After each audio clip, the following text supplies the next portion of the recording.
दोस्तों नमस्कार। स्वागत है आपका अपने YouTube चैनल में। मैं प्रतिभा पांडे आज आपके सामने ले आई हूँ एक सुंदर सी बिहार की लोक कथा स्वप्न वृक्ष। एक राजा था, उसकी 2 रानियां थी।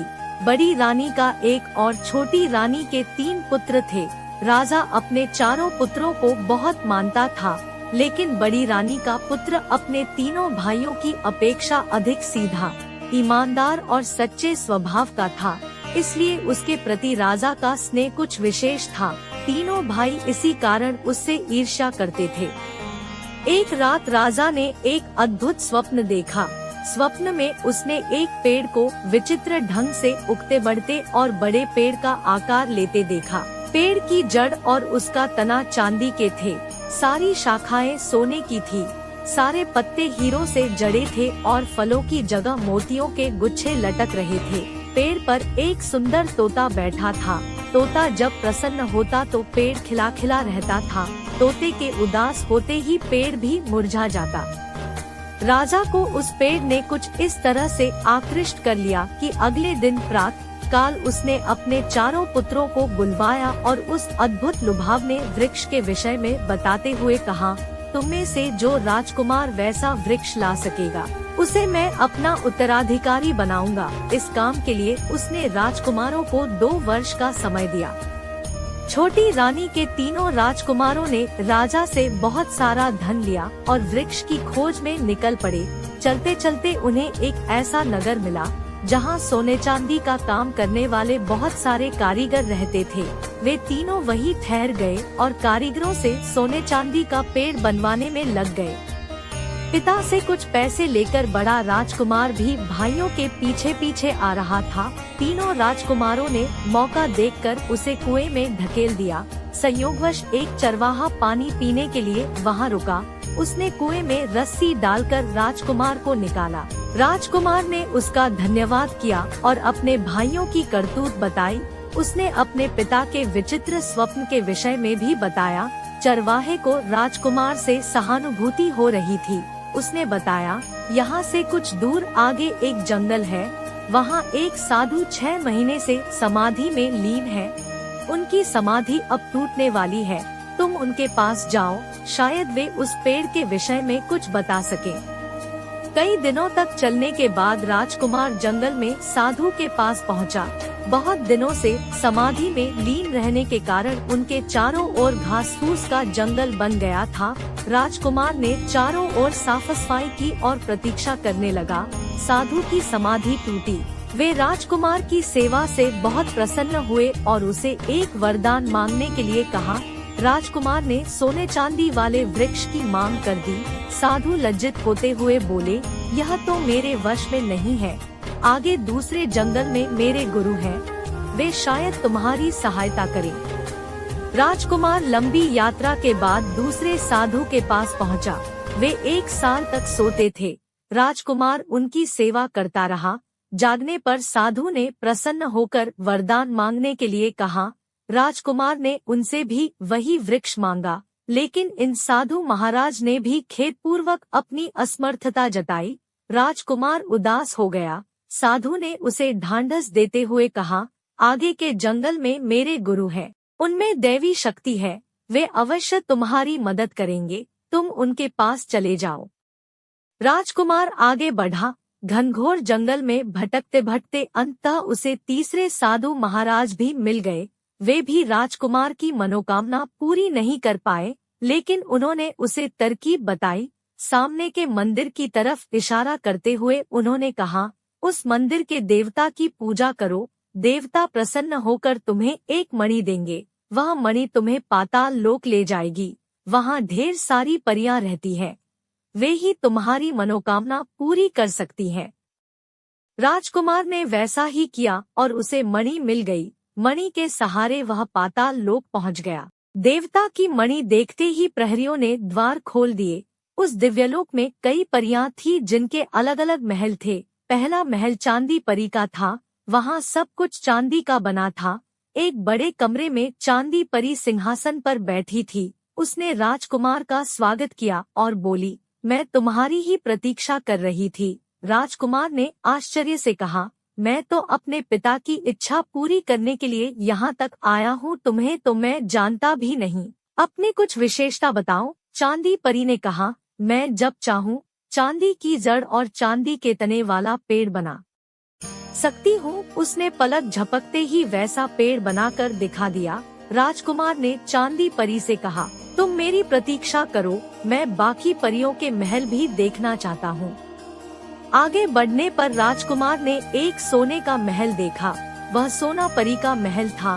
प्रहरी ने उसे सोना परी के पास पहुँचा दिया। सोना परी ने भी चांदी परी जैसी ही बात कही। उसका विशेष गुण यह था कि जब चांदी परी पेड़ की जड़ और तना बना देती तब सोना परी उसे सोने की डालियों से सजा देती थी। राजकुमार के विस्मय का ठिकाना नहीं रहा।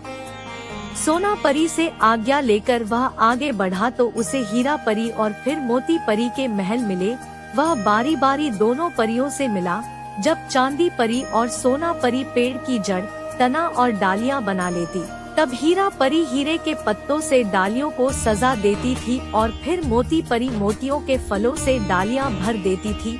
अंत में राजकुमार तोता परी के महल में पहुंचा। तोता परी की विशेषता यह थी कि जब चांदी, सोने, हीरे और मोती से बना पेड़ तैयार हो जाता तब वह एक सुंदर तोता बनाकर पेड़ पर बैठा देती थी। जब तोता प्रसन्न रहता तब पेड़ सुंदर खिला खिला रहता था। तोते के उदास होते ही पेड़ भी मुरझाने लगता था। राजकुमार को अपनी मनोकामना पूरी होती लगी। वह सभी परियों को साथ लेकर मणि के सहारे पृथ्वी लोक पर वापस आ गया।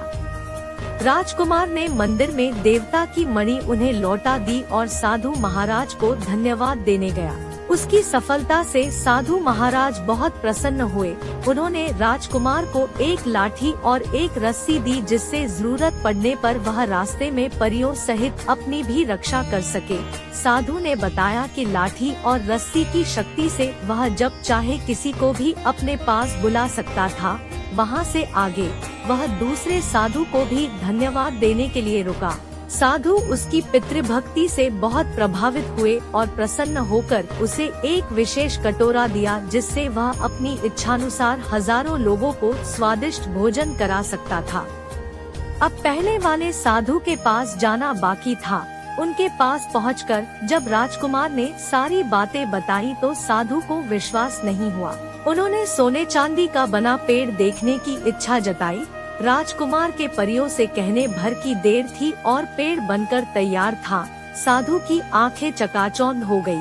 उनके मन में लालच उत्पन्न हो गया। उन्होंने राजकुमार को आज्ञा दी, सभी परियों को यहीं छोड़कर तुम यहाँ से चले जाओ। राजकुमार को विवश होकर उनकी आज्ञा माननी पड़ी।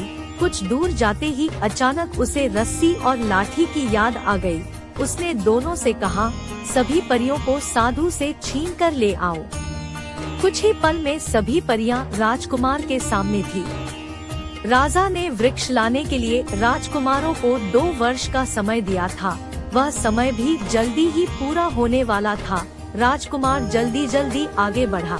संयोगवश रास्ते में उसे उसके तीनों भाई मिल गए। वे सोने चांदी का पेड़ बनवाकर राजमहल को वापस लौट रहे थे। उन्होंने चालाकी से राजकुमार से सारी बातें जान ली। उनकी नीयत फिर खराब हो गई। चलते चलते उन्हें रास्ते में वही कुआं मिला। उन्होंने धोखे से राजकुमार को उसमें धकेल दिया और परियों के साथ राजमहल में वापस आ गए। अगले दिन तीनों भाई परियों को लेकर दरबार में आए। उन्होंने राजा के सामने परियों से रुपाला सुनहरा वृक्ष बनाने के लिए कहा, परंतु बहुत मिन्नतें करने के बाद भी परियों ने वृक्ष नहीं बनाया। वे पहले ही तीनों राजकुमारों के अपने बड़े भाई के प्रति दुर्व्यवहार से क्रुद्ध और दुखी थी। लेकिन राजकुमार भला कहाँ हार मानने वाले थे। सोने चांदी का जो वृक्ष वे कारीगरों से बनवा कर लाए थे, उसे उन्होंने दरबार में मंगवाया। राजा ने उसे देखा लेकिन संतुष्ट नहीं हुआ। उसने कहा, मैंने तो पेड़ को बनते हुए देखा था, बनाया नहीं, और फिर इस पर तो तोता भी नहीं है। उचित यही होगा कि हम बड़े राजकुमार के भी आने की प्रतीक्षा कर लें।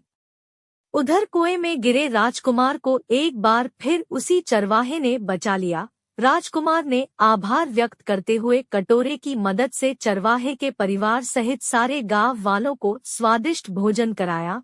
फिर वह बहुत दुखी और उदास मन से राजमहल की ओर लौटा। उसके साथ न परियां थी, न पिता के स्वप्न वृक्ष को बनाने की क्षमता। राजमहल में प्रवेश करते ही उसे दरबार में हुई सारी घटना का पता चला। वह उसी समय पिता के पास गया और उन्हें अपने भाइयों की सारी करतूत बताई। उसने वादा किया कि अगले दिन वह दरबार में स्वप्न वृक्ष को बनते हुए दिखाएगा। लाठी और रस्सी की मदद से उसने परियों को अपने पास बुला लिया। अगले दिन वह उनके साथ दरबार में आया। परियों ने राजा के सामने रुपहला सुनहरा हीरे मोतियों जड़ा पेड़ बनाया। अंत में पेड़ पर सुंदर तोता भी आया। राजा प्रसन्नता से गदगद हो उठे। उन्होंने राजकुमार को अपना उत्तराधिकारी घोषित कर दिया।